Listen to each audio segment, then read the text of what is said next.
But let's talk about Matthew. Last week we looked at Matthew's fulfillment citations. One of these common themes in Matthew, this was done in order to fulfill what was spoken through the prophet. And what did we notice about them? Yeah, or many of them were not actual prophecies. Or if they were prophecies, they weren't prophecies that were still looking for fulfillment in Jesus' day. Or if they were prophecies that were still looking for fulfillment in Jesus' day, it didn't seem to really correspond with what Matthew said it corresponded to. Or it was spoken by someone other than he said it was spoken by. Or there were several little issues with many of them. But several of them pointed us back to Isaiah 6 to 9. Okay, and so we spent some time looking at Isaiah 6 to 9. What was going on there? Isaiah's called. Yeah, Isaiah has his commissioning vision in Isaiah 6. And what is it that God commissions him to do? To speak so they will not understand. Yes, exactly. Make sure they don't get it. Why? And if they do, they'll repent and turn to God and they'll have to. Exactly. If they did understand, they'd repent and come back to me and I would have to heal them. Well, that sounds just like the God we all know and love, right? Which is why we tend to just read right over that and pretend it's a normal commission. So we looked at why would God give Isaiah that kind of commission? Because from the beginning, God had been pleading with Israel to turn back to him. They had forsaken God. He had tried everything. And this is the way. Yeah, and this is why the commissioning vision doesn't come until 6 chapters in. Normally you would expect that to occur at the beginning of the book that bears the prophet's name. But God has basically tried everything he can to get their attention. And they just don't get it, right? Their religion is about that deep. They're very religious, but that deep. And so you get the repeated refrain in Isaiah, you honor me with your lips, but your heart is far, far from me. So how does Isaiah go about doing this? Hardening their hearts, transforming them into the image of their blind and deaf idols.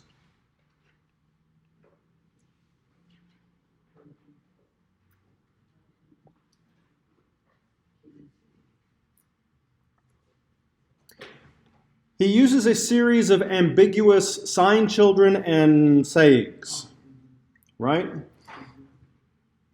And the significance of that is their ambiguity allows them to be misinterpreted. And so how you understand God is going to determine how you understand the Word, right? So his first son that he takes with him is Shear Yeshuv, a remnant will return. The second sign child is Emmanuel, God with us. And the third one, everyone's favorite, Maher Shalal Hashbaz. Hasten the booty, quickening the prey. As we talked about, how does Ahaz seem to understand these?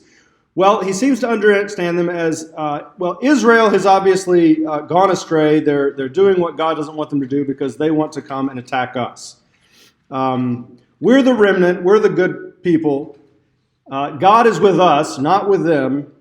And therefore, I should go hasten their judgment by hiring the king of Assyria to come and wipe them out. Because God had made clear king of Assyria was going to do that. He was going to be hired by somebody. But to do this, what does Ahaz end up doing? How does he hire the king of Assyria?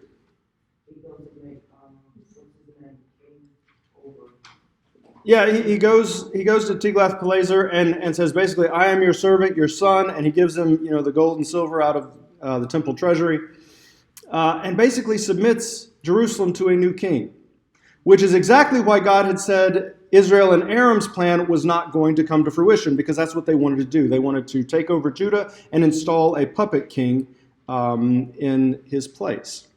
And who is the king of Jerusalem? God, not Ahaz. Okay? So as we talked about, we get these filters. They kind of keep us from hearing certain things. They just get filtered out. And what Isaiah essentially does is he gives them a word that they can take on. Oh yeah, that makes sense. That fits with what I know. Except that there is a twist. And when the twist happens, they are cast in darkness and cannot see. At which point they can either remove the filter and then have the opportunity to potentially see clearly once again, or walk away. And Ahaz takes the latter option. He says, well, forget this God. I tried doing what he told me to do and it didn't work out. So I'm going to go try the gods of Aram. Maybe they'll work better. Because he falls under the same judgment as Israel and Aram. Assyria finishes with those two nations and then comes down and invades Judah as well. And when he cries out to God, what does God do? Nothing. Nada. And so Ahaz says, well, forget this God. I've had enough of that. So, we suggested last time that Matthew seems to be doing a similar thing with his fulfillment citations. Right? On the surface, they seem great. Right? Oh yeah, a virgin will conceive and give birth and you'll call his name Emmanuel. Well, I can take that on. That makes sense, right? And you go look at Isaiah and you read it and you realize this isn't talking about a coming Messiah. And you're cast into darkness and confusion and wanting to stand up and say, why is this book in our Bible? Right? But actually what that is, it's an invitation to wrestle. It's an invitation to wrestle and try and see, well, why is Matthew saying this is the fulfillment? And in that example of the virgin shall give birth, it has absolutely nothing to do with Jesus being born of a virgin. Which is not to say he isn't, because Matthew clearly portrays it that way, knowing that people are going to read it that way. But that's not the point. The point is that Jesus is the ultimate manifestation of God with us. Okay? Which he highlights, because that's what he said. Hey, by the way, this is what the name means. And then he has this inclusio with the end of the gospel, because how does it end? Lo, I am with you. Right? So all of these fulfillment citations that seem so wonderful at first and then not so great when you looked at it a little bit more closely, I would suggest if you wrestle with it even more, then you'll come to understand more of what's actually going on. Make sense? Okay. So let's start back at the beginning of Matthew. How does it begin again? With a genealogy, right? And we went through this last time and noted that the numbers don't quite add up exactly the way Matthew says they do. Which, again, I would suggest Matthew could probably count. And this is another invitation to wrestle. I don't necessarily have a good explanation for this one yet. But that doesn't mean there's not one out there to be had. Tonight, though, I want to point out another feature of this genealogy, and that is there are several people that are mentioned in the genealogy that are not listed up here. Like whom?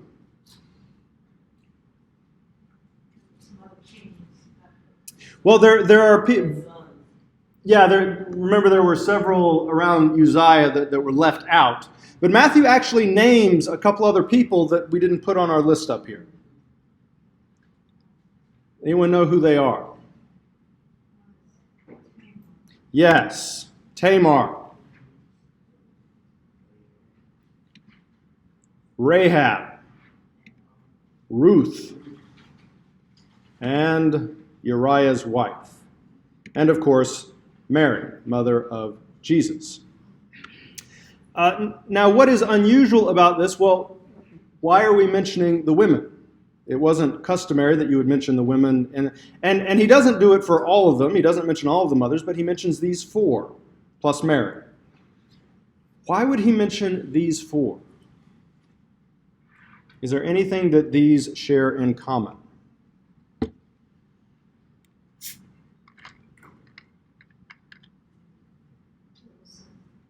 Sexuality issues. Okay, so that has been suggested. Tamar, had to pull her little cult prostitute stunt to get Judah to live up to his obligations. Rahab was a prostitute.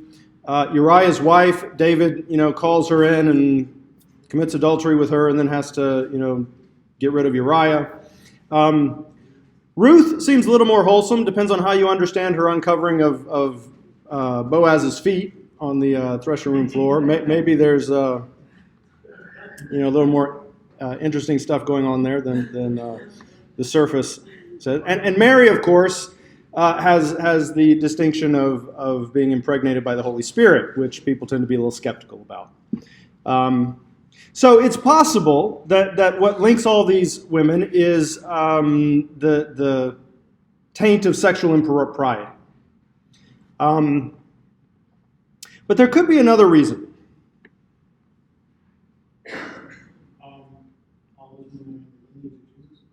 They are all in the lineage of Jesus, as would be, the mothers of all these other fellows. Why would we highlight these four women in particular? Mary, obviously, because she's the one that gives birth, and it's a virgin birth, so she's kind of important to mention. They're not Jewish.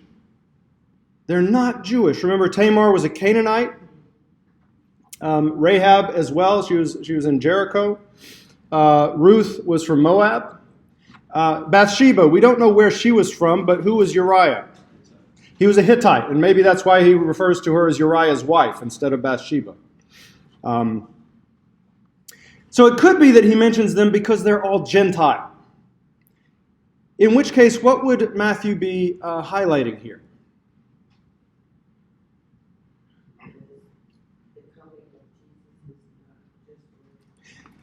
Yes, it was never just about Jews. Even though we're putting him in a Jewish context, we go back to Abraham, but it was never just about Jews. And the Messiah himself has Gentile blood. Right? He's of mixed blood. And in fact, in these opening chapters of Matthew, you're going to see the Gentiles seem a lot more attuned to what God is doing than the Jews. Right? Which is the same pattern that we see in Matthew 11 that we looked at the first week, where the wise and intelligent, those who know God's ways, have no clue what's going on. And it's the spiritually immature, those that don't know anything about God, those are the ones that are clued into what he's doing. So who is it that comes to worship him? Gentiles. We know them as what? The wise men or the magi, right, who come. It's often suggested that their understanding of the star comes from Balaam. Who was Balaam?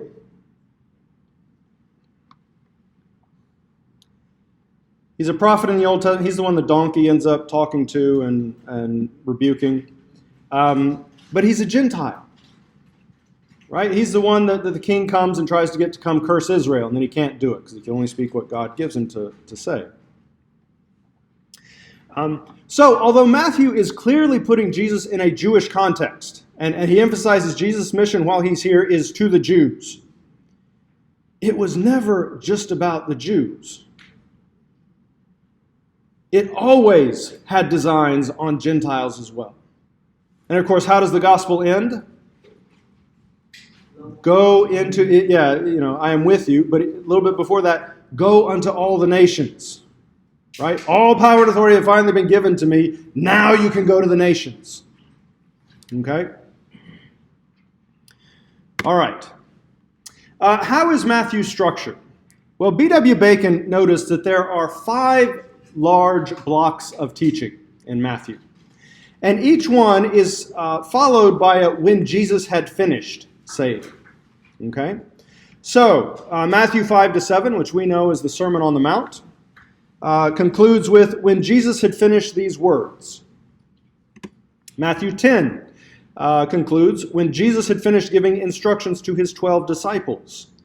Matthew 13, which is the parable chapter, when Jesus had finished these parables.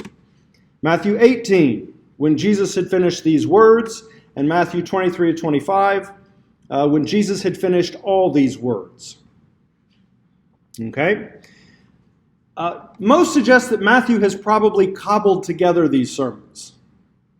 Okay, especially something like the Sermon on the Mount. All right, how many times have you heard a sermon on the entire Sermon on the Mount? Just doesn't happen. Why? Because it's really long, right? So Matthew seems to have brought together various things that Jesus has said on certain themes. Why would he group them into 5?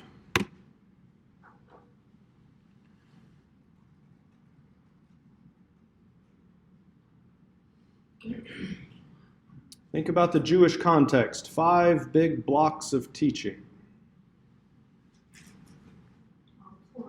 The Torah, right? The Pentateuch. Genesis, Exodus, Leviticus, Numbers, Deuteronomy. Right? Now, some have tried to go through and relate each one of these to the respective book of the Pentateuch. I'm not sure that works all that well. But there does seem to be a correlation. Moses came and gave 5 big blocks of teaching, and Jesus now comes and gives 5 big blocks of teaching. Okay? In fact, Matthew seems to be portraying Jesus as the new Moses. Okay? Think about what happens at the beginning of the gospel. You get the murder of the innocents in Bethlehem, right? Herod sends down and kills all the boys. Well, what happened when Moses was born? Yeah, Pharaoh says, kill all the Hebrew boys that are born. Jesus emerges from Egypt, just like Moses. What does he do? He then is baptized. Where does he go immediately after baptism? Into the wilderness, where he spends 40 days and nights, just like Israel spends 40 years. And then he goes and gives a sermon on the Mount, right? Just like Moses up on Sinai. If you're interested in this, Dale Allison has a good book on the new Moses. That's the title. Yes. And actually, Israel was looking for this new Moses because Moses had prophesied that one would arise. Deuteronomy 18:15-19. The Lord your God will raise up for you a prophet like me from among you, from your countrymen. You shall listen to him.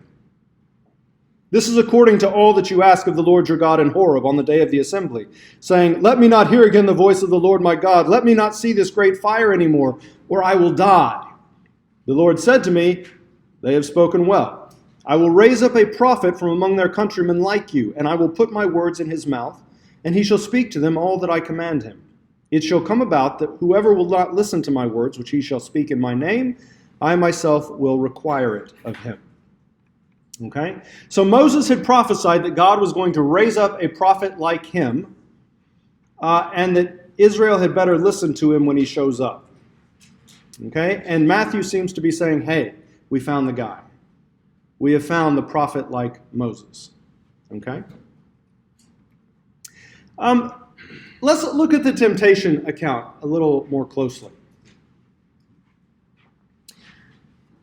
Open up to Matthew 4.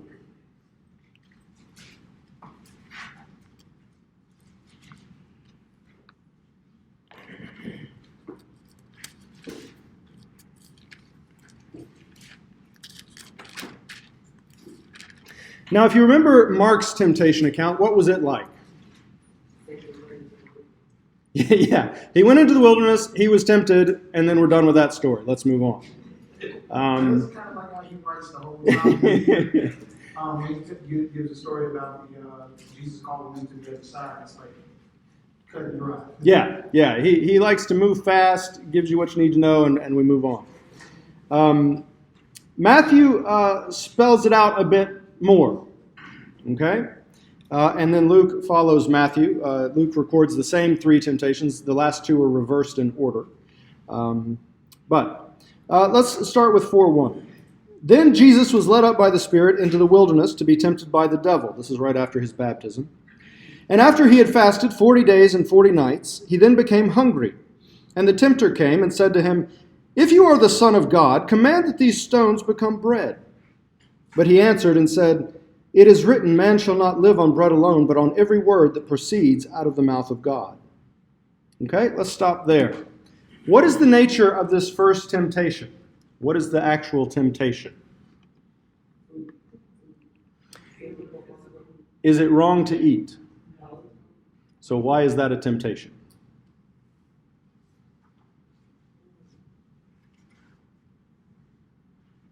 Is it because why would he use it? The way that he's using his power, I guess, in changing it. I mean, changing it to bread in a way. So what would be wrong with that use of power? Why would that be an abuse of his power? That was what it was there for. You know, I'm just. Okay. Your assignment is to come and say the lost sheep of Israel, doing party tricks is not the kind of party. Well, but is this really a party? I mean, he hasn't eaten for 40 days and 40 nights. I don't know if you've done that, but you get kind of hungry. It's not about him, it's about God. It's about doing the work of God. He's doing so that's not the work of God to eat? I'm saying he's not thinking about I don't think it was because of the food, Okay.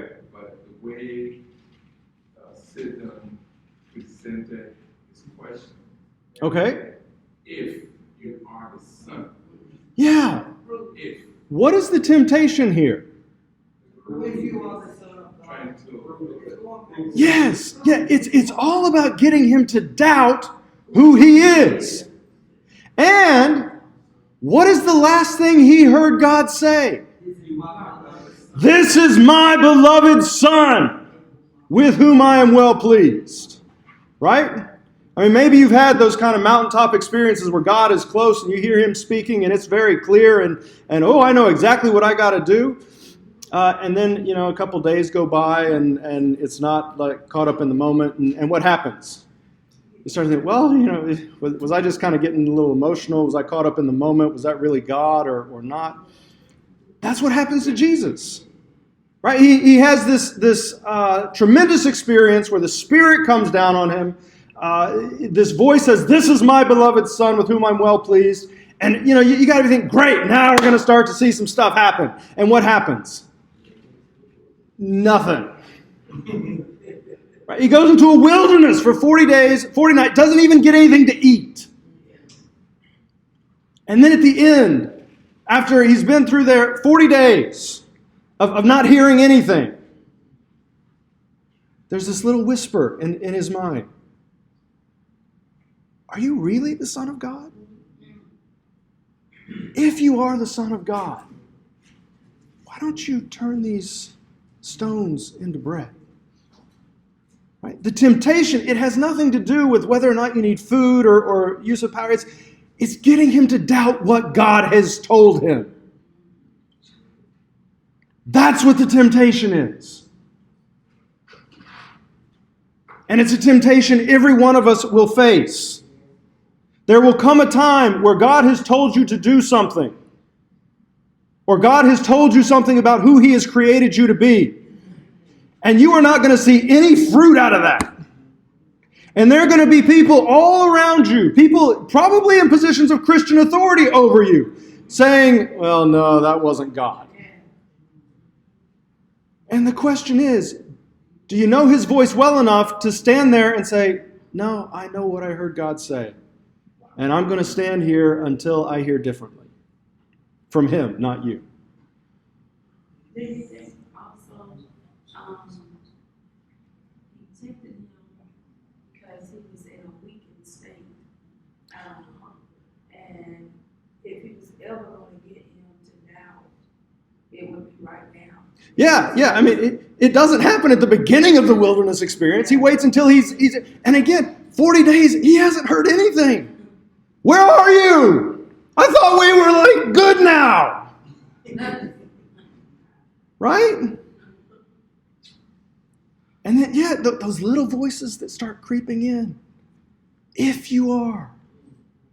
Right? But Jesus discerns the temptation because what does He say? It is written, man shall not live by bread alone, but on every word that comes from the mouth of God. I'm not going to doubt what I heard.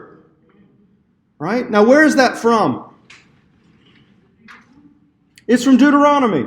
Why in the world is he quoting Deuteronomy? Where is Israel in Deuteronomy? Hmm?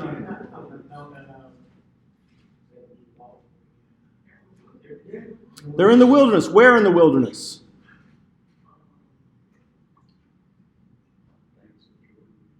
Yeah, they're getting ready to cross over into the promised land. They're at the end of their 40 years. And Deuteronomy means second law. It's basically Moses getting up and saying, okay, before we go in, let me just remind you of all that God has told us and taught us over these past 40 years, so that when you go in, it will go well with you. Right? Well, where is Jesus? In the wilderness, where? At the end of his 40 days, getting ready to enter into his promised land. Right? He's in the exact same situation that Israel was in Deuteronomy. And that's where he goes to for the resources to rebut this particular temptation. Right? That works for us too. If you can understand how your Christian walk is developing, and there are certain stages that we go through, and we'll talk more about this next semester. But there are certain books and certain passages that are more appropriate at particular times. Right? So pay attention when they're citing Old Testament. Look at the wider context and think about what are the situational parallels that makes this an appropriate citation for this particular point in the narrative. Okay? Right, so he quotes Deuteronomy 8, all the commandments that I am commanding you today you shall be careful to do, that you may live and multiply and go in and possess the land which the Lord swore to give to your forefathers. You shall remember all the way which the Lord your God has led you in the wilderness these 40 years, that he might humble you, testing you to know what was in your heart, whether you would keep his commandments or not. He humbled you and let you be hungry, and fed you with manna which you did not know, nor did your fathers know, that he might make you understand that man does not live by bread alone, but man lives by everything that proceeds out of the mouth of the Lord. Why does God let his people go through wilderness experiences?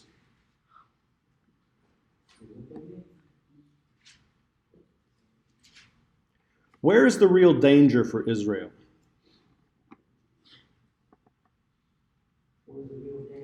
Mm-hmm. Is the real danger the wilderness? No. Where is the real danger?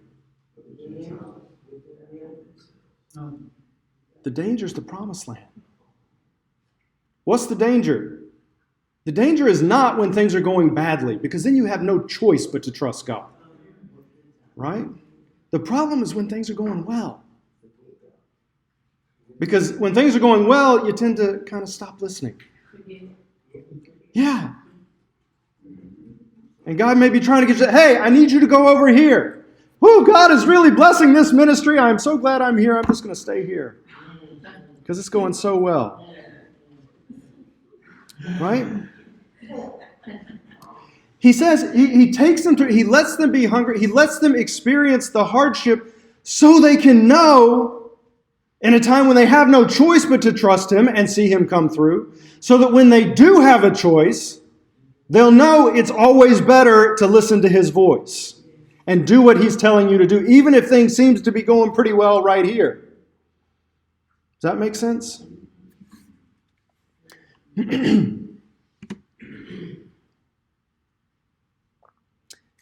If you think too, Israel had known nothing but slavery in Egypt. He couldn't just take them straight into the promised land. He had to get Egypt out of them and teach them what it meant to be his people. Right? And then they would be ready to kind of be his witnesses in the promised land, but they had to go through the wilderness time. Jesus too goes through the wilderness time. Each of us goes through the wilderness. Okay? Our churches will go through the wilderness. Nations go through the wilderness. The problem is oftentimes we don't have a sense of progression, and so we just end up like Israel circling in the wilderness, and we never make it into our promised land. Right? All right. Second temptation. Then the devil took him into the holy city And he had him stand on the pinnacle of the temple and said to him, "If you are the Son of God, throw yourself down, for it is written, he will give his angels charge concerning you, and on their hands they will bear you up, lest you strike your foot against a stone." Jesus said to him, "On the other hand, it is written, you shall not put the Lord your God to the test." So, what's the nature of this temptation?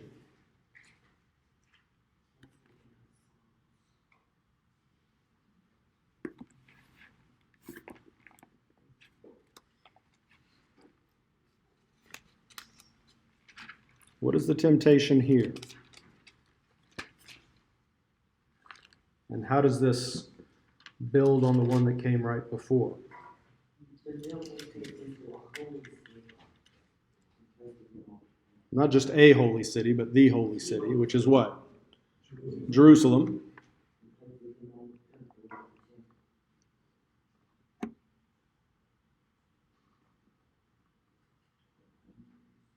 Could it be that if I am God's son, that I can trust that he will care for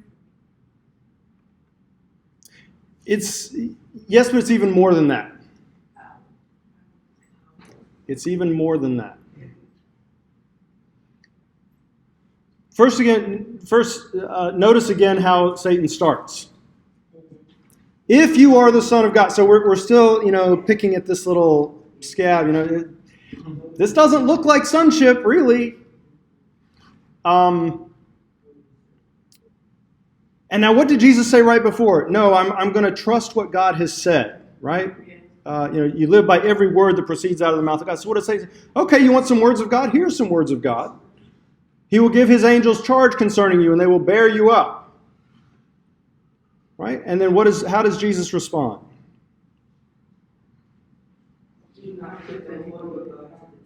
Yeah, do not put the Lord your God to the test. Now, that is referring back. It's from Deuteronomy again, but it's referring back. It's from Deuteronomy 6:16. You shall not put the Lord your God to the test as you tested him at Massah. Now, this was the episode of water coming from the rock. And if you look at Exodus 17, it says this. Then all the congregation of the sons of Israel journeyed by stages from the wilderness of Sin, according to the command of the Lord, and camped at Rephidim. And there was no water for the people to drink. Therefore the people quarreled with Moses and said, "Give us water that we may drink." And Moses said to them, "Why do you quarrel with me? Why do you test the Lord?" But the people thirsted there for water, and they grumbled against Moses and said, "Why now have you brought us up from Egypt to kill us and our children and our livestock with thirst?" So Moses cried out to the Lord, saying, "What shall I do to this people? A little more and they will stone me." Just like pastors and congregations today. Then the Lord said to Moses, "Pass before the people and take with you some of the elders of Israel. Take in your hand your staff with which you struck the Nile and go. Behold, I will stand before you there on the rock at Horeb, and you shall strike the rock, and water will come out of it, that the people may drink." And Moses did so in the sight of the elders of Israel. And he named the place Massah and Meribah because of the quarrel of the sons of Israel, and because they tested the Lord, saying, "Is the Lord among us or not?" So what is the testing that's in view here? All right, Alex?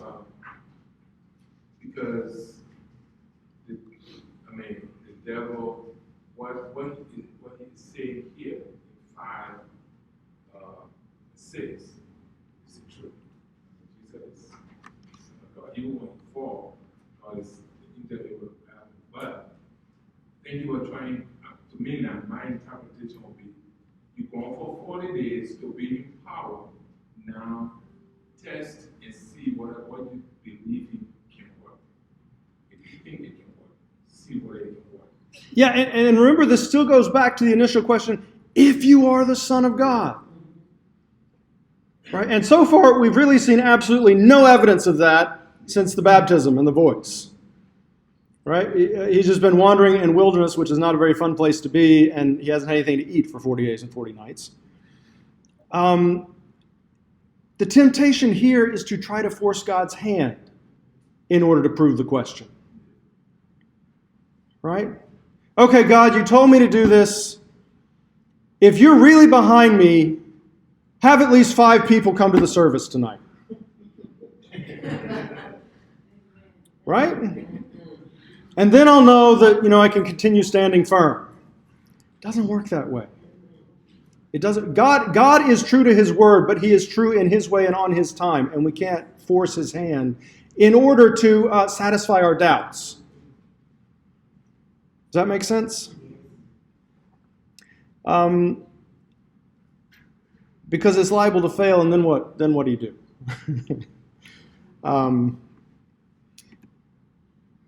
So Israel at Massah was testing, is the Lord among us or not? And it's the same thing. Jesus here, God, I heard you say I was your son. I haven't seen a lot of evidence of that over this past month and a half almost.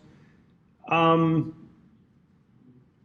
maybe if I try to put myself in a position where God has to respond, then it'll become clear. Bad idea. Bad idea. But note what happens. Then the devil left him. This is after the next temptation. And behold, angels came and began to minister to him. Well, what was it Satan had said, the scripture said? He will give his angels charge concerning you. Well, God is true to his word. But he does it in his way and on his time. Right? And one of the hardest things you'll ever have to do is wait for God. All right? All right, this brings us to the third temptation.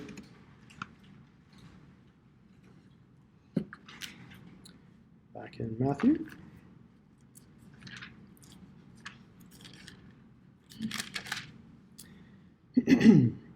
The devil took him to a very high mountain and showed him all the kingdoms of the world and their glory. And he said to him, all these things I will give you if you fall down and worship me. Then Jesus said to him, begone, Satan, for it is written, you shall worship the Lord your God and serve him only. Then the devil left him, and behold, angels came and began to minister to him. So what's the temptation here?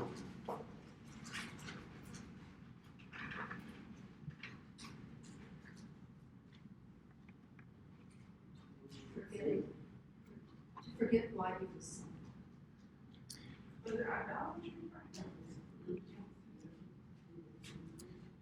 Well, what has Jesus offered? First of all, notice we've given up the whole if you are the son thing. Right? That didn't work. So, as the son, what does Jesus do to inherit?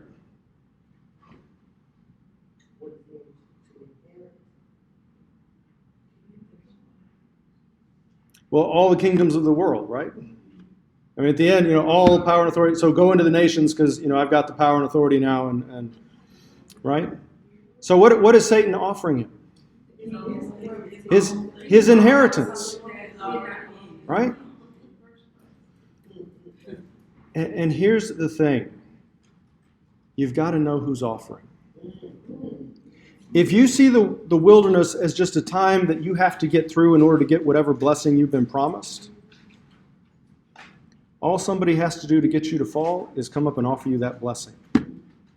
Finally, vindication. This is what God promised. It's essentially a temptation to circumvent the cross. Right? You can have it all now. You don't have to go through all that pain and suffering. Which might be fine for Jesus, but wouldn't be so good for us. Right?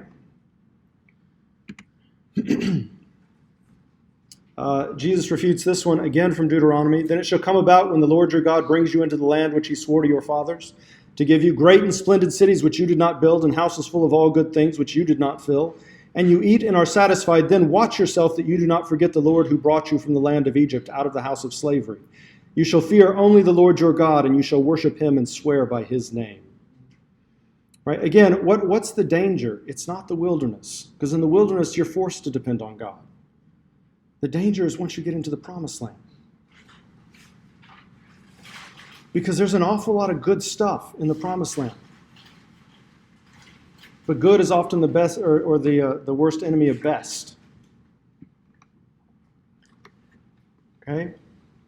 You can persevere all the way through the wilderness and then stumble right at the very end because you're too eager to claim your inheritance. Right? You've got to know who's offering. Jesus ultimately succeeds in his mission because he understands that the wilderness is not a phase to pass through, but training for a way of life. Right? Seminary is a wilderness experience. Can I get an amen, right? It's not just something you have to come sit through for 3 or 4 or 10 years so you can get a piece of paper to put on your wall. Right? There are easier ways to get a piece of paper on your wall, and ultimately, although it looks nice, it's a piece of paper. Right? This is training for a way of life. Right? We teach you, exegesis and about the Bible and about theology and preaching, not because when you graduate you'll have everything you'll ever need, but so you can continue walking in those things as you go about your ministry. Right? If when you graduate you think, well, thank God I am done with that, your ministry is not going to go well. This is a training period. It's giving you tools for your tool belt that you can then use for the rest of your ministry. Right? Look at Matthew 27:40. This is when Jesus is on the cross. I'll start with verse 39. Those passing by were hurling abuse at him, wagging their heads and saying, "You who are going to destroy the temple and rebuild it in 3 days, save yourself! If you are the Son of God, come down from the cross."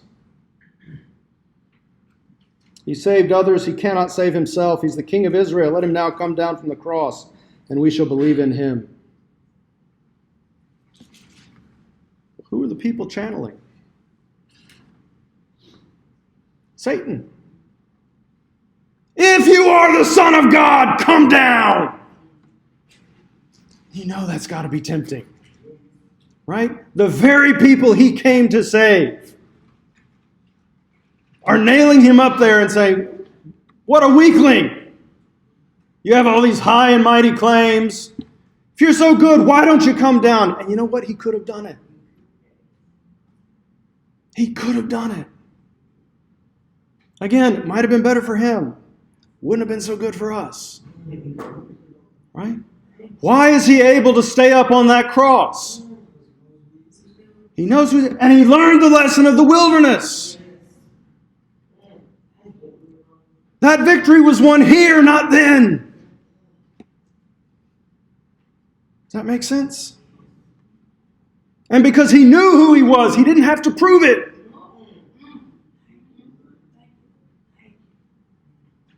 He could let God vindicate him in God's time. Yes. Right? Does that make sense?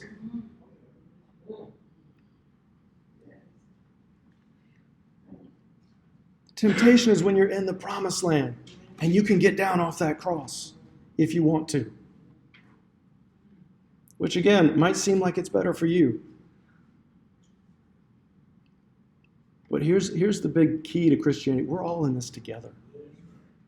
Right? Your faithfulness affects not only you. Your faith saves you, your faithfulness saves others. Right? That's why you're faithful. That's why you do what God has called you to, not because it earns you extra brownie points or makes you. It's because you do it out of love for those who are going to be brought in through your actions. Does that make sense? All right, good. Well, we've reached the end of the time for our first segment.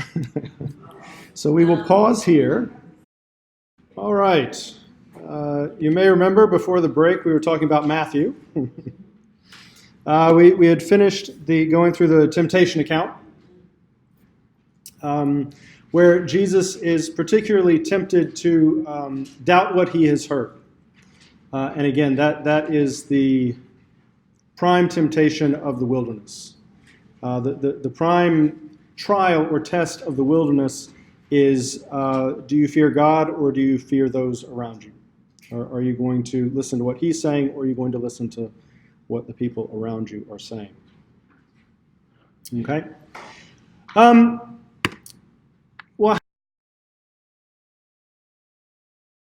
there are these 5 main blocks of teaching, which seem to correspond loosely to 5 books of Torah. Matthew 5-7, the Sermon on the Mount, is about blessings and kingdom principles. So it starts with the Beatitudes, blessed are the poor in spirit, and so on. Matthew 10, we get mission, the sending out of the disciples to go and take this message throughout the land. Then in chapter 13, we get Jesus speaking in parables. Chapter 18 is all about community life. And then Matthew 23-25 starts off with curses on the scribes and Pharisees. Woe to you, scribes and Pharisees. And then it concludes with eschatology. So what is the general trajectory? We go from what to what? Yeah, in typical Deuteronomic fashion, we go from blessings to curses. That's not a good trajectory if you didn't pick up on that. So how does that happen? How does that happen that we go from what was intended to be blessing and a message of blessing to, by the end of the gospel, it's about cursing? Well, again, just kind of looking at the basic layout, what seems to be the turning point? Parable chapter, right? That's in the middle. All right? So, how do we get there? Well, the first few chapters are about Jesus. Whose is he and where is he from? Okay, we're establishing, because those are the 2 kind of questionable issues about Jesus. He's then baptized, and then he has his temptations in the wilderness, and then he begins his ministry. Okay, he starts to enter into his promised land in one sense. From that time, Jesus began to preach and say, "Repent, for the kingdom of heaven is at hand." Okay? Now, again, think about Isaiah 6-9. What is it the people were not seeing and hearing? What was it they were not seeing? Think about Isaiah's vision and what he did see and hear. God, and how does he see God? Okay, he hears the seraphim saying, "Holy, holy, holy," right? Okay? What does he see?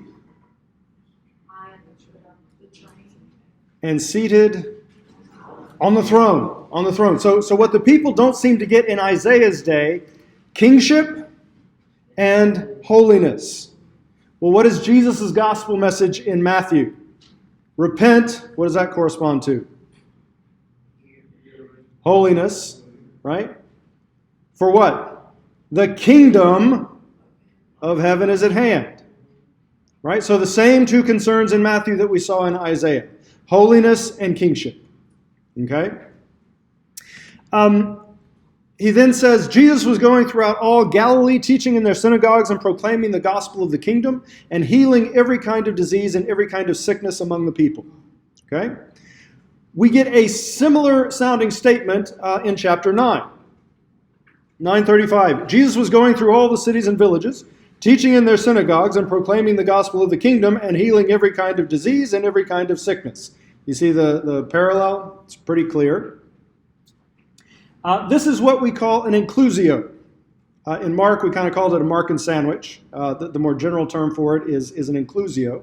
That's where you have an identifying marker at the beginning of a block of material that is repeated at the end. Sometimes it's thematic, but here you got even verbally the same. That provides the lens through which you view the intervening material. Okay? So, if this is the frame, what would you expect to find in the middle? Healing. Okay, Jesus healing and doing what? Teaching. Yeah, teaching and proclaiming the gospel. And surprise, surprise, what do we get? Matthew 5-7, the Sermon on the Mount, where he preaches the kingdom principles, proclaiming the gospel and what it's all about. And then Matthew 8-9, where he demonstrates the kingdom's authority through a series of healings and miracles. Okay? So do you see how that is structured? And Matthew's kind of giving his readers clues as to how to read it. All right? So after he's done this, then in Matthew 10, he sends out the disciples to take it throughout the whole land. Okay? And then we come to Matthew 11, which we're not going to spend a whole lot of time on because we talked about it the first week. But remember, Matthew 11, it starts with John the Baptist sitting in prison. And what does he hear about? Jesus is doing miracles. Yeah, he hears about Jesus' deeds, the deeds of Christ. And what does he start to do? Yeah, he starts to doubt. Jesus, are you really the one we were supposed to be waiting for? Or is there somebody else? Right? Now, when we looked at this before, we suggested there are two groups at play in Matthew 11. What are the two groups? Good. John's disciples and Jesus' disciples. What characterizes John's disciples? Holiness, wisdom, right? And what is John's message? Repent, right? Now note what it says. He hears about Jesus' deeds, right? Well, what do Matthew and Isaiah associate hearing with? Holiness. John's ears are working fine. But what's the problem? He hears about Jesus' deeds and he interprets them through his holiness concerns, and as a result, he doesn't understand what Jesus is doing. Does that make sense? Okay. So Jesus tells the messengers, go back and tell John what you hear and see. Because you got to get that component in there too. And what he basically suggests is, if you look carefully, you'll see I'm actually doing the work of the kingdom. Right?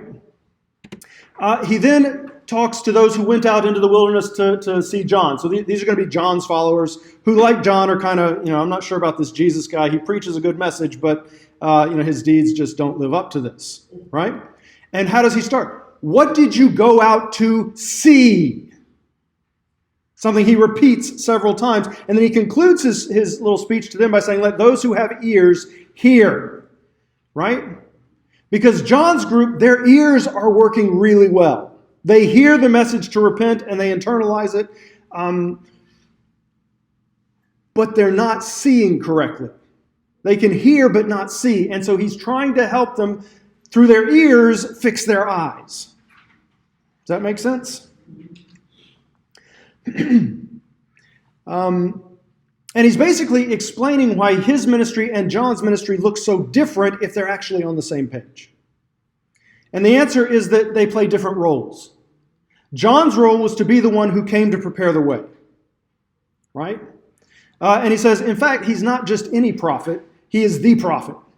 Elijah, who was going to come to prepare the way. And what was Elijah's task? To turn the hearts of the fathers to the children and the children to the fathers. To bring the generations together.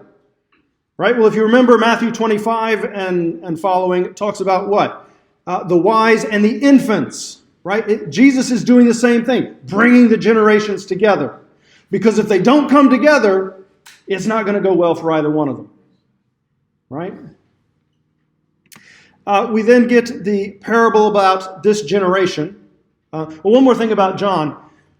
The problem seems to be that his followers have internalized the holiness message so much that the very ones they're being prepared for, instead of embracing and helping lead in the paths of wisdom, they turn against them and it becomes violent and judgmental. Right? That's why Jesus says that the kingdom of heaven is seized by violent men. Right? In grasping John's message, they've kind of missed the whole point. The whole point was to get them ready to embrace this next generation, and instead they end up turning against it. So Jesus is also trying to help them see that group better. He then has this parable about this generation where you have the children in the marketplace shouting back and forth at each other. Hey, we're playing the flute. Why aren't you dancing? We're singing a dirge. Why aren't you mourning? right? And neither group is really hearing what the other is saying because they're interpreting it through their working lens, right? They've each got their little filter up. One can hear, the other can see. Then he talks, he turns in 11, 20, 24 to address those who were enamored of his miracles, right? This is the Jesus crowd. Now, miracles are something that you what? See. And they're able to see who Jesus is because they don't have the religious hang-ups of John's group. And so Jesus' whole point is you each have the key that the other needs, right? Jesus' group have the revelation of who Jesus is, but they lack the wisdom and knowledge of God's ways. And as a result, they're headed for judgment. Similarly, John's group knows God's ways. They have wisdom. They understand what God requires, but they have no clue who Jesus is. Right? And so we end up with this passage about, Jesus' yoke and come to me all who are weary and heavy laden, and I will give you rest. Well, to which group is that addressed? John's group. They're the ones that are kind of holding him at arm's length. And what's his message? Hey, come to me. You can embrace me. It's okay. Right? And he says, I'll give you rest. You feel the weight of all that God requires. And you see how far your nation has fallen. And I get that. But there is grace available. Right? If you hear a flute, it's okay to dance. Right? It's okay to enjoy, dinner with your family and friends. Things may be bad, but you can still enjoy life. Then he says, take my yoke upon you and learn from me, for I am gentle and humble in heart, and you will find rest for your souls. To which group is that said? His group, his followers, right? Because they need to learn some stuff.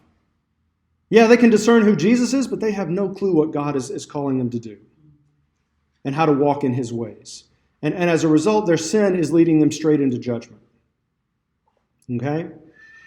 Now again, how do you take up Jesus' yoke? Well, this isn't so much about, you and Jesus being buddy-buddy, right? No, and what is the yoke used for?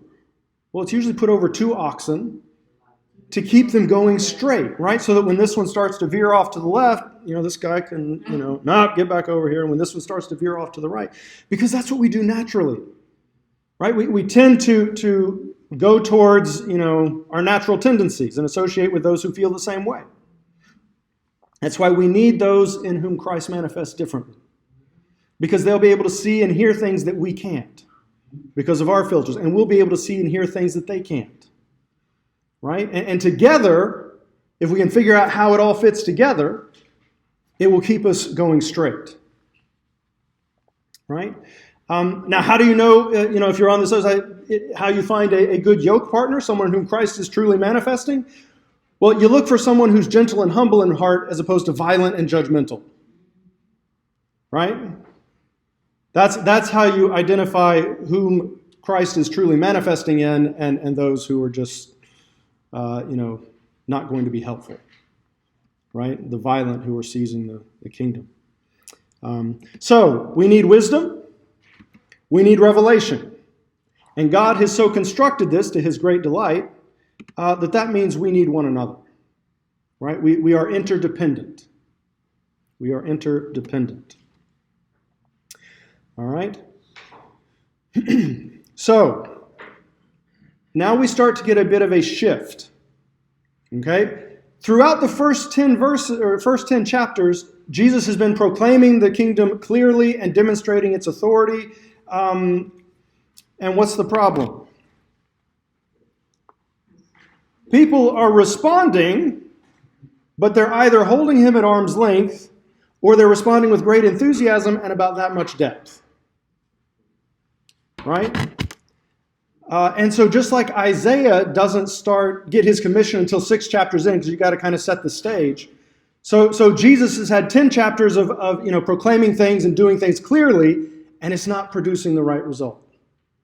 All right? And so we start to get denunciations. Remember what his gospel is in Matthew. Repent, for the kingdom of heaven is at hand. All right? Well, 11, 20, 24, when he turns to his followers, what's the problem? They're very excited about him, but they did not repent. right? They don't care about holiness. Okay? Matthew 12, you then get the Pharisees.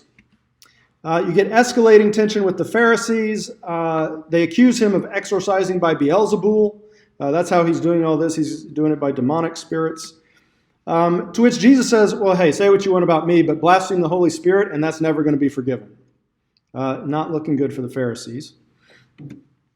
Jesus then denounces an evil and adulterous generation and says his true family is defined by those who do the will of the Father. Okay? And that brings us to chapter 13, where he starts speaking in parables. Right? And the question is, why now? Why now? So Matthew 13 starts with the sower parable. And then we have this episode where the disciples come up and ask Jesus, well, why are you speaking to them in parables?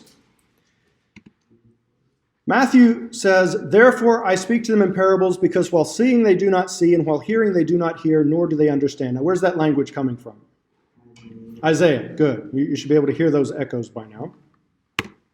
Mark, on the other hand, says this, and he was saying to them, to you has been given the mystery of the kingdom of God, but to those who are outside, they get everything in parables, so that while seeing they may not see and they may see and not perceive, and while hearing they may hear and not understand. Otherwise they might return and be forgiven. And there's the Isaiah passage. What's the difference in Matthew and Mark? I know Mark has some extra stuff, but there's actually a fundamental difference between these two explanations of why Jesus speaks in parables. In Mark 4, he says that it has been given to them to know the mystery of the kingdom of God. Okay. But in Matthew, it says that Jesus speaks in parables to them who see may not see, and who hear may not hear, nor understand.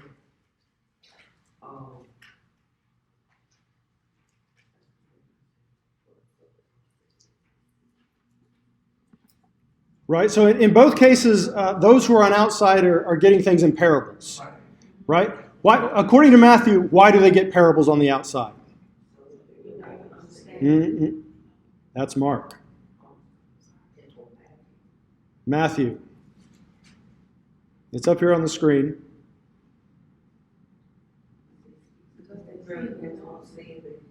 Mm-hmm. Okay, now what about Mark? According to Mark, why do those on the outside get everything in parables? The outsiders? Those Mhm. outside? Mm-hmm. Because they see. Nope, that's Matthew.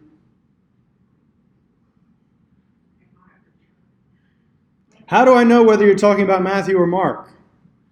Because they use different words. They do, the seed, they may come back and have to Okay, which one is that? Mark. That's not. Otherwise, they might return. The only difference between Matthew and Mark is that Jesus tells his disciples that you are given the mission to know the kingdom of God. But those who are outside get everything in parables. Okay, so that's an extra bit, but in both cases he says I'm speaking to the crowds in parables. Why? What does Matthew say? Nope, that's Mark. Because! That's the big difference. What's the difference? Right. What's the difference in those? Because this is the reason. Mm-hmm. And in Mark, he speaks in parables so that they will understand. Because of what was response. Yeah, in Matthew, it's because they're not seeing and hearing. In Mark, it's to make sure they don't see and hear. Do you see the difference? Do you think that's, well, I guess in Mark's writing, what I was noticing, he put a lot of detail into the miracles that were being performed. So it was kind of like he was trying to actually get them to get away from looking at the parables in itself. I mean, this is what I got it down. Because, I mean, Matthew didn't spend a whole lot of time doing detail work about miracles. He focused on the parables. Okay, well, he has done miracles, right, back in 8 and 9. And now we're at the parables. And no, again, it's often the little word changes that have the most significant impact, right? And this is actually a difference between the Hebrew and the Greek of Isaiah. The Hebrew, remember as we saw last time, render the hearts of this people insensitive. So God is commissioning Isaiah to harden their hearts and blind their eyes and deafen their ears. In the Septuagint, however, they change it. And the Greek translation says, for the hearts of this people are insensitive. Right? So, is Matthew's Jesus a kinder, gentler Jesus? I don't think so. And if you remember in Isaiah, both of these are actually true. Right? Why does God give Isaiah the commission to blind their eyes and deafen their ears? Right, but why does he have to give that commission in the first place? Because we get an opportunity to. Yeah, they're already blind and deaf. Right? They're already, and his commission of Isaiah is basically saying, go finish the job. Finish transforming them into the image of their idols. Right? Does that make sense? So in Isaiah, contextually, both are true. And so I would suggest, even though Matthew follows the Septuagint, and he's just quoting the Septuagint here, and uses because, he still has the more active aspect of Isaiah's commission in view as well. Does that make sense? All right. Now, Matthew 13 starts with the sower parable. Let's look at that for a minute.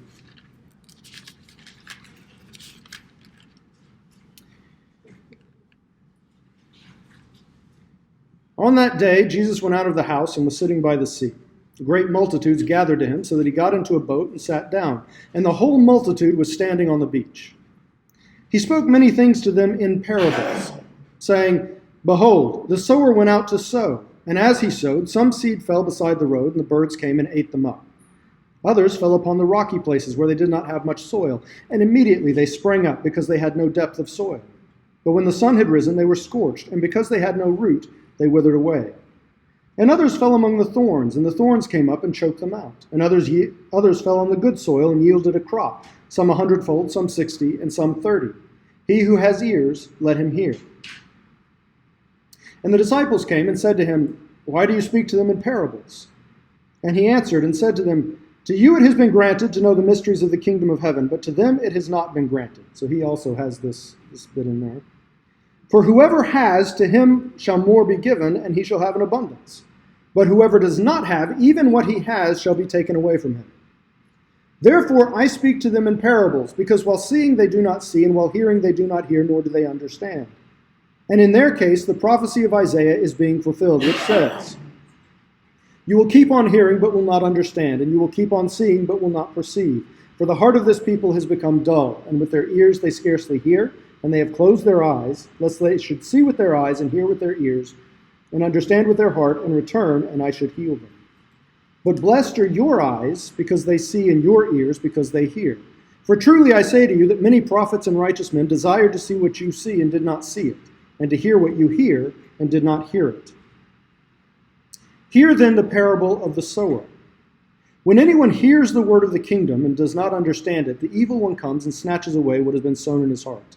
This is the one on whom seed was sown beside the road. And the one on whom seed was sown on the rocky places, this is the man who hears the word and immediately receives it with joy.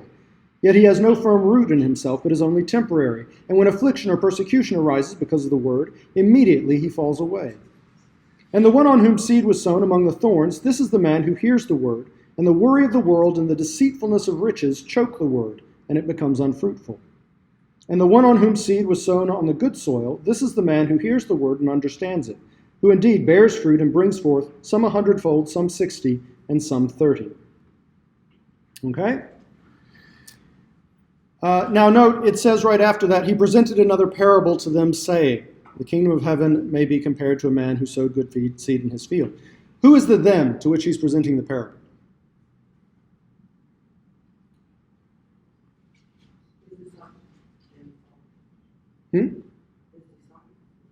You would think disciples, because that's who came and asked him the question about why are you speaking to them in parables, and that's who he's been talking to, right? But look what happens. Verse 31, he presented another parable to them, saying, verse 33, he spoke another parable to them, and then verse 34. All these things Jesus spoke to the multitudes, to the crowds, in parables, and he did not speak to them without a parable. So what Matthew seems to have done is inserted this explanation about why he speaks to them in parables in the midst of a recitation of Jesus' parables to the crowd. And I would suggest he does that to kind of set apart the sower parable. Okay? Now, what does the sower sow? Seed. And according to Jesus, what is the seed? In Mark, it's the word. In Matthew, what is it?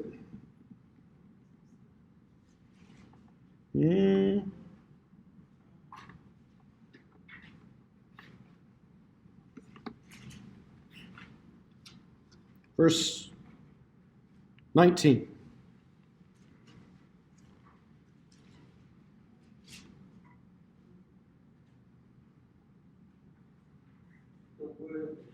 The word of the kingdom. Right? So Matthew adds of the kingdom. That's not in Mark. What follows this explanation? Well, I mean more generally. So he finishes his explanation about the sower parable. What then follows? Verse 24. Yeah, a parable about the kingdom. What follows that? A parable about the kingdom. What follows that? A parable about the kingdom. And then if you jump over to verse 44, what do you get? Another parable about the kingdom. 45, another parable about the kingdom. 47, another parable about the kingdom. What is Jesus doing? He's sowing words of the kingdom. Right? These parables that follow the sower parable are the seed. Okay? Does that make sense? Now, how many kingdom parables are there?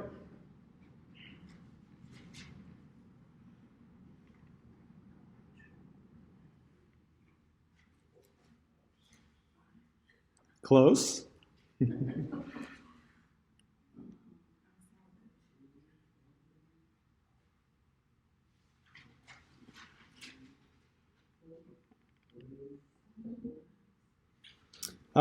Close. There's one at the end that's not quite about the kingdom, but related. Someone said it. A little more than that. 6. I think we hit everything between 4 and 10. But 6. We got the wheat and tares, mustard seed, leaven, hidden treasure, costly pearl, and dragnet. Okay, 6. Do you see any parables that seem to go together, have similar themes or points?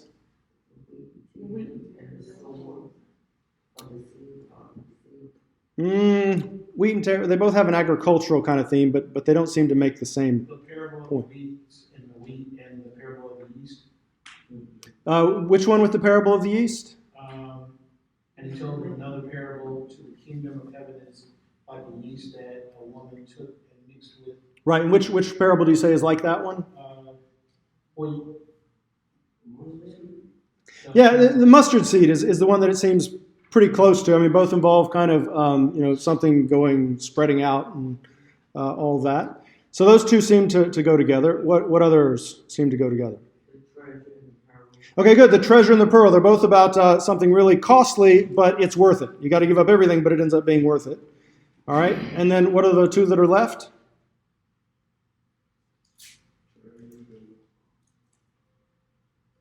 The dragnet and wheat and tares. Dragnet and wheat and tares, which are both about dividing. You got good fish, bad fish, tares and wheat. So splitting everybody into one of two groups at the end of the age. Okay. How many soils are there in the sower parable? 4.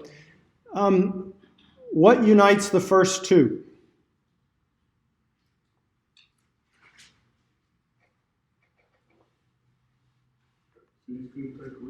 Yeah, they both end up without seed. Okay? What unites the last two?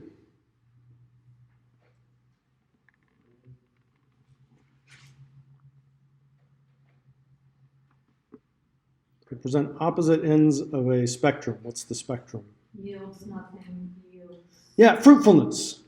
Fruitfulness, right? So the last two both keep the seed, but one of them is fruitful and one of them is not. In the first two, they both end up without any seed. The birds come and eat the one, and the other one gets all shriveled up and blown away when the sun comes out.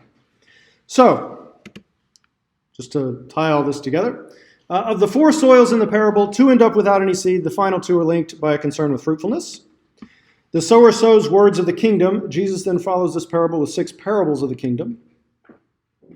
Of the 6 kingdom parables, 3 are spoken to the crowds: tares, mustard seed, and leaven. 3 are spoken to the disciples: hidden treasure, pearl, and dragnet. The parables to the crowd are bracketed by references to parables and the fulfillment motif of judgment. The parables to the disciples are bracketed by explanations of the tares and dragnet parables. So the ones to the crowd, again, think about inclusios and kind of similar themes around blocks of material, are all about judgment and speaking in parables. The ones to the disciples are all about explanations and getting clarity. Okay? The 6 kingdom parables form 3 pairs: tares and dragnet, sorting at the end of the age; mustard seed and leaven, growth and incorporation; and hidden treasure and pearl, giving up all for true wealth. By the way, do you know what leaven is? Leaven is like if you've got sourdough, before you bake the bread, you take a little bit of it off, and then when you make your next batch, you insert that to kind of jumpstart the fermentation process. You'll sometimes see it translated yeast, but that's a bit of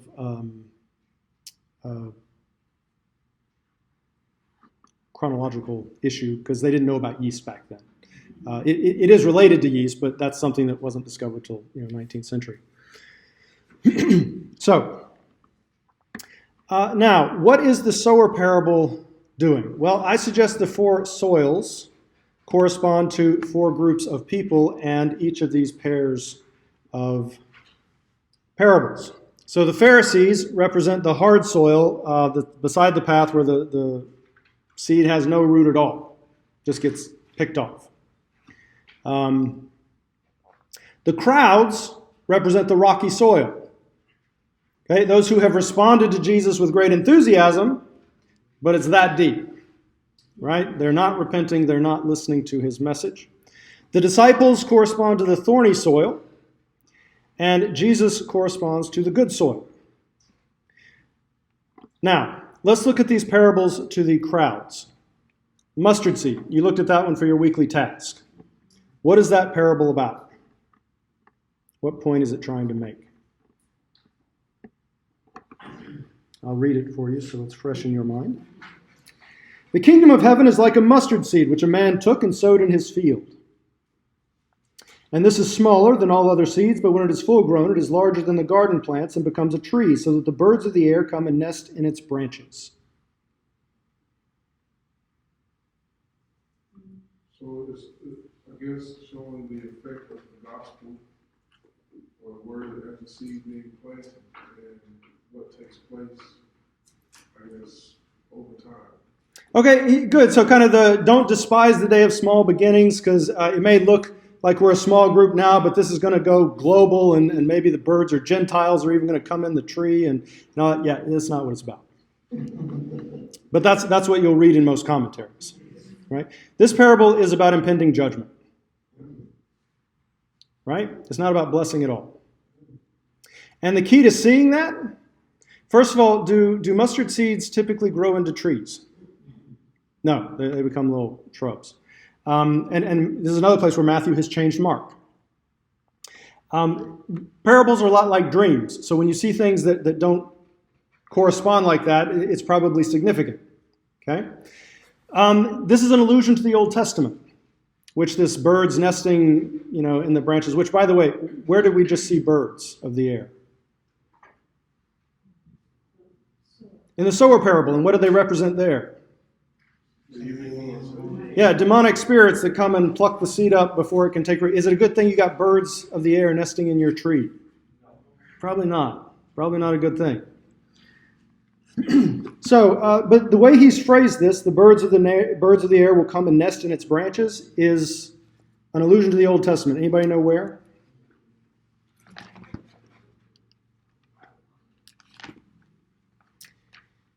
It is from Daniel 4.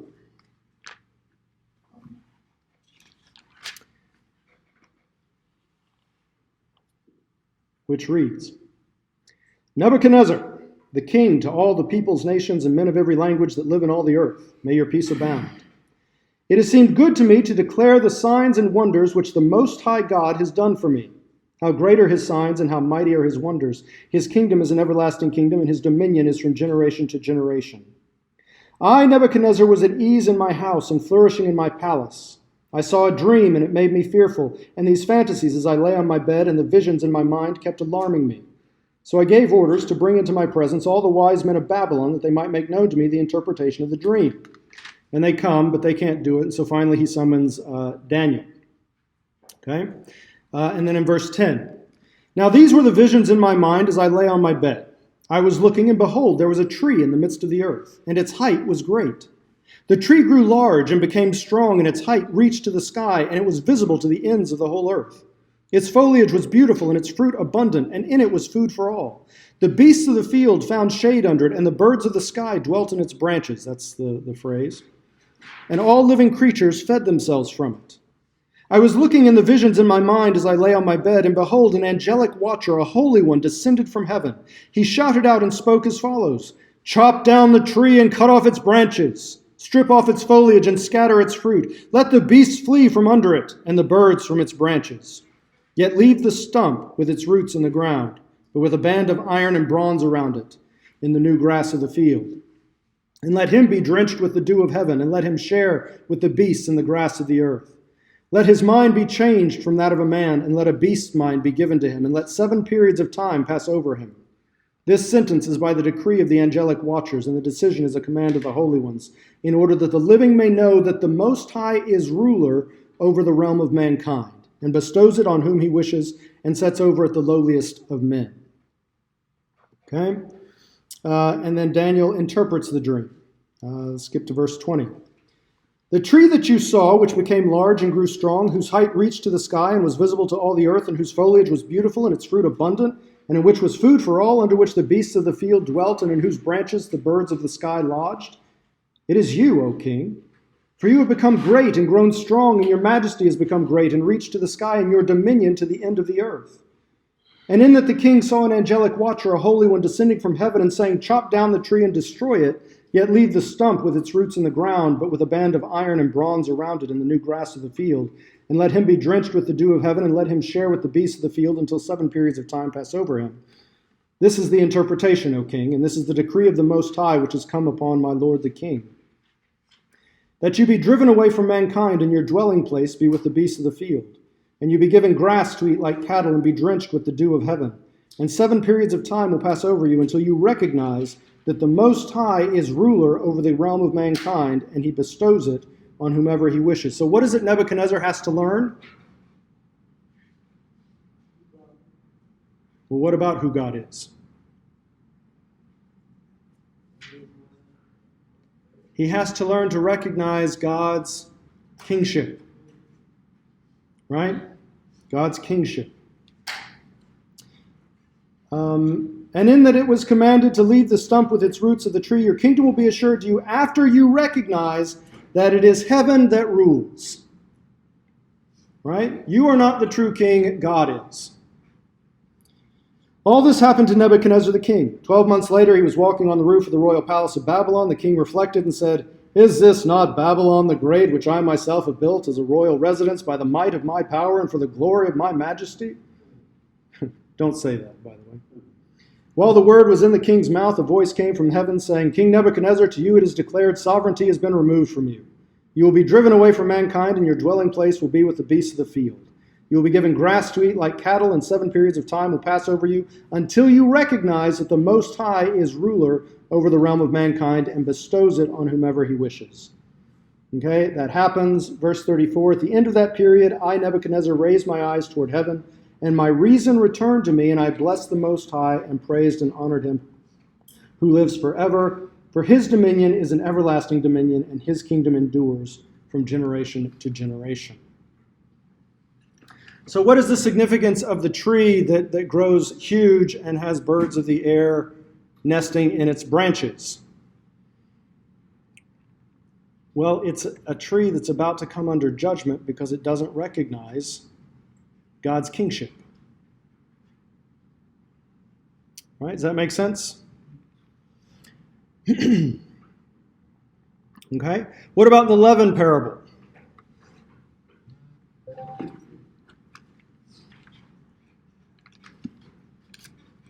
Matthew 13:33. The kingdom of heaven is like leaven, which a woman took and hid in 3 pecks of meal until it was all leavened. Simple, straightforward. What's the point of this one?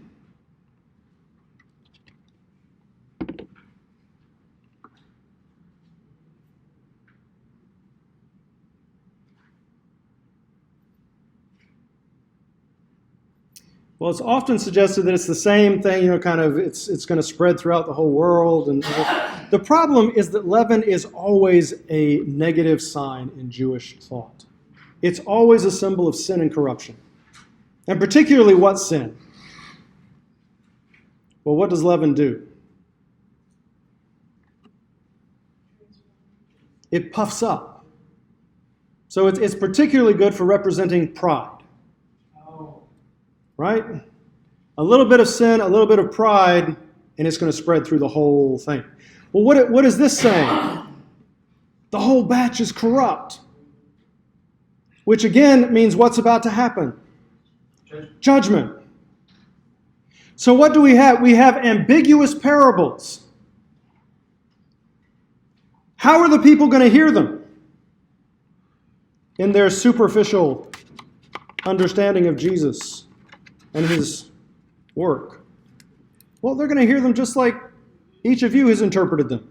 And all the commentators. Oh yeah, this is going to become a global movement. Blessings are on the way. Well, what happens when instead of Israel being raised up to take her rightful place, ruling all the nations and becoming a global phenomenon, this guy is put to death, and the nations actually come and destroy their temple and wipe out Jerusalem?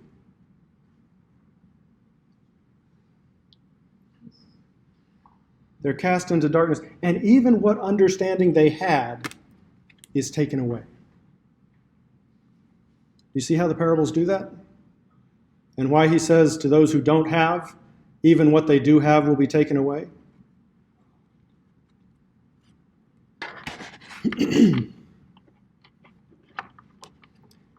Right? And you can even see parallels when you got 3 parables that are spoken to the crowds. How many sign children did Isaiah have? 3. And you can see the parallels there if you wrestle with it. Okay, you also have parables that are spoken to the disciples. And what's the point of those 2 parables? Hidden treasure and the pearl. Kingdom of heaven is like a treasure hidden in the field, which a man found and hid, and from joy over it he goes and sells all that he has and buys that field. Again, the kingdom of heaven is like a merchant seeking fine pearls, and upon finding one pearl of great value, he went and sold all that he had and bought it.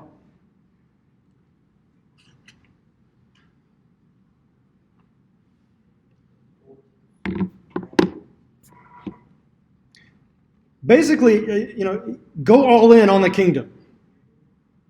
Right? These are more straightforward. They don't have the twist that the others do because these are to the disciples. And remember, the disciples are getting clarity.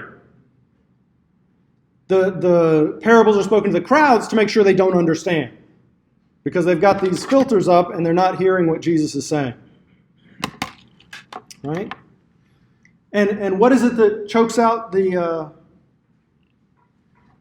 seed in the thorny soil? What do the thorns represent?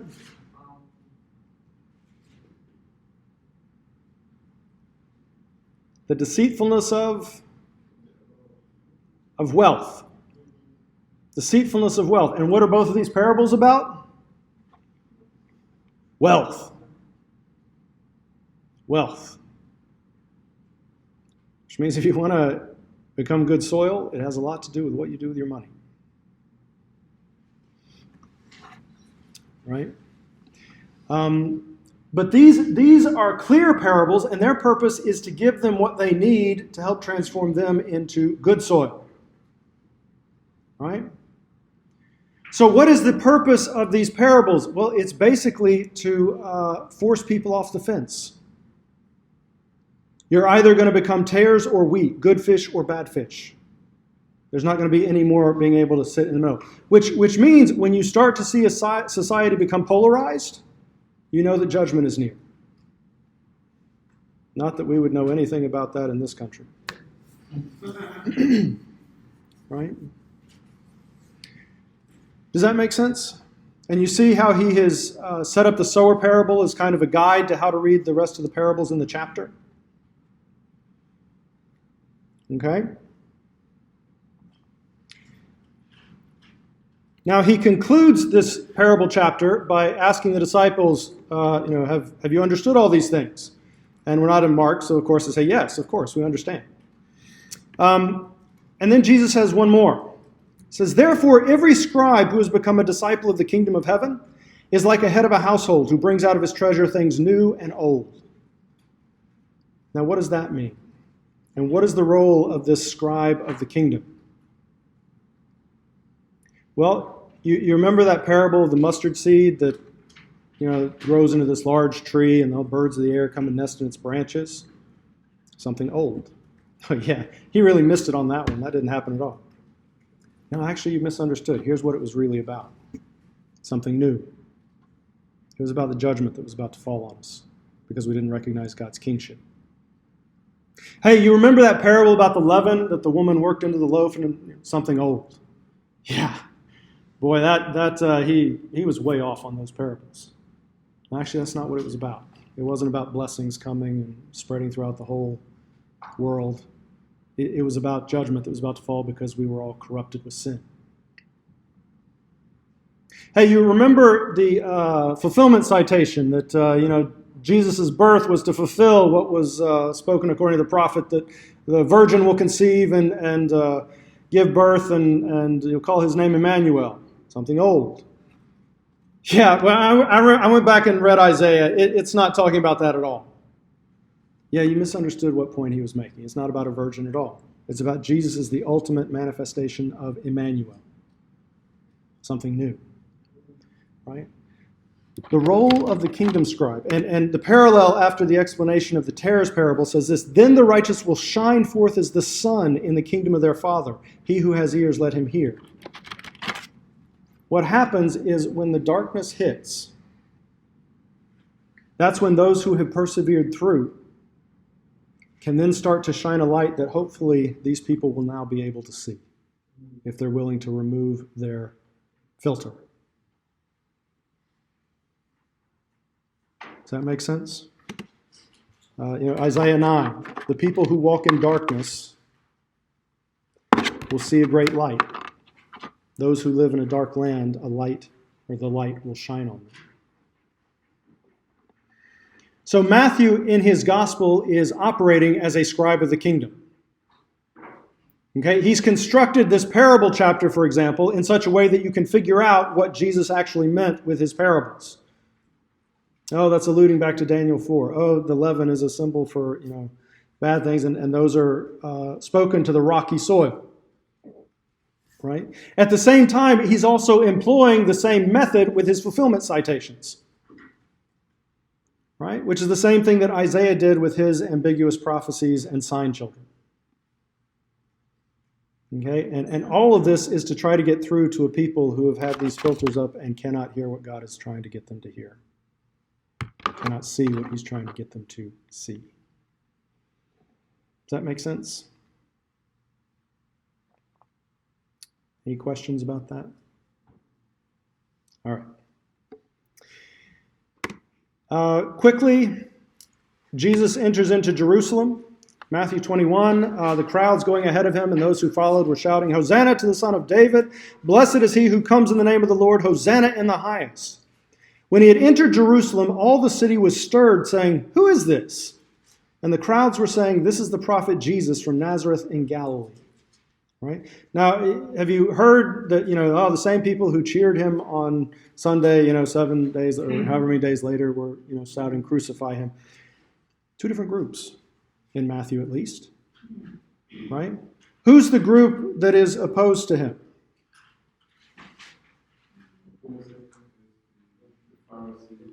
Well, and the city dwellers. Right? The city dwellers, the elite, the educated, those who dwell in city. It's the same division as Matthew 11. Right? And who? It's the country folk, the people from the backwaters. They know who he is. Right? And what do they say? Is Jesus from Nazareth in Galilee? Now, why is Jesus from Nazareth? Why did he grow up there, according to Matthew? Okay, but how does he end up in Nazareth? Where is he born? Bethlehem. Why doesn't he grow up in Bethlehem? Right, he has to leave. Because why? Because Herod. But it's not just Herod. Matthew 2:3. When Herod the king heard this, he was troubled, and all Jerusalem with him. Jerusalem has been opposing Jesus since his birth. And they're still refusing to recognize him. Right? And again, see that these are the same two divisions as in Matthew 11. The wise and understanding, and the infants, those who are looked down upon because they're not up to the same level as the rest of us. Except they've got the insight as to who this is. And so Jesus says, Jerusalem, Jerusalem, who kills the prophets and stones those who are sent to her, behold, your house is being left to you desolate. For I say to you, from now on you will not see me until you say, blessed is he who comes in the name of the Lord. Which is exactly what the crowds were saying. Right? In other words, you've got to learn to embrace their insight. Does that make sense? All right. The Pharisees, I'll just note that Matthew inserts them in several places where Mark does not have them. So if you want to know which gospel is the most anti-Pharisaic, it's Matthew. Some have suggested maybe that's because he was a Pharisee or a former Pharisee, and kind of those internal family struggles are often the fiercest. But I just point that out. And we'll close with this. When Pilate saw that he was accomplishing nothing, but rather that a riot was starting, he took the water and washed his hands in front of the crowd, saying, I am innocent of this man's blood. See to that yourselves. And all the people said, his blood shall be on us and on our children. Okay? And the big question here then is Matthew anti-Semitic? Because, what are they saying here? His blood be on us and on our children. It's basically saying, hey, we take the guilt for it. Right? Anything bad comes from this, it's on us. Because we're so sure this guy needs to die. And Matthew is not just the crowd saying, it's all the people. And this word, haleos is a word that's typically used for Israel. So he seems to be broadening it intentionally to kind of include all the Jewish people. Mel Gibson includes this in The Passion of the Christ, and there's this huge outcry that, you can't have that in there because it's anti-Semitic. So he leaves it in Aramaic and just doesn't translate it. Is Matthew anti-Semitic? What's going on here?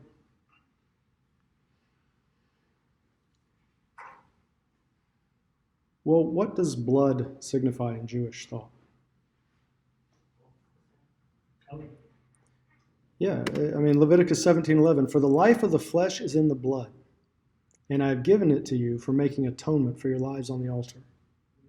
For as life, it is the blood that makes atonement. What are they saying?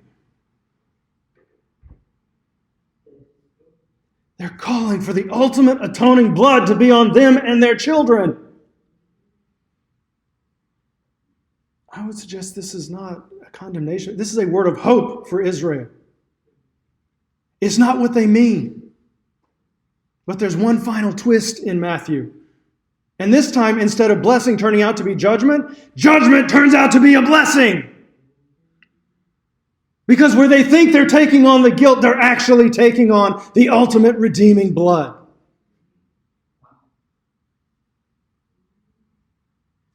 Does that make sense?